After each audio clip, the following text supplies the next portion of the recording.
வடலூர் சத்தியஞான சபைக்கு சொந்தமான நிலத்தில் வசிப்பவர்களின் விவரங்களை தாக்கல் செய்ய கடலூர் மாவட்ட ஆட்சியருக்கு சென்னை உயர்நீதிமன்றம் உத்தரவிட்டுள்ளது.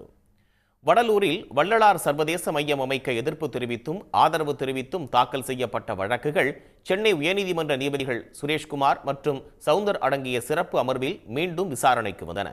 அப்போது வள்ளலாரின் சத்தியஞான சபைக்கு சொந்தமான 34 ஏக்கர் நிலத்திற்கு உரிமை கோரும் 400 தனிநபர்கள் குறித்த விவரங்கள் தாக்கல் செய்யப்பட்டன.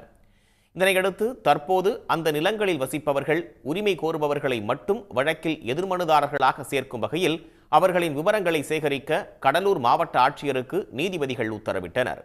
விவரங்களை சேகரித்து வரும் 19ஆம் தேதிக்குள் அறிக்கையாக தாக்கல் செய்யும்படி உத்தரவிட்ட நீதிபதிகள் வழக்கு விசாரணையை அன்றைய தேதிக்கு தள்ளி வைத்தனர். உடனுக்குடன் செய்திகளை தெரிந்து கொள்ள சன் நியூஸ் பெல் ஐகானை கிளிக் பண்ணுங்க.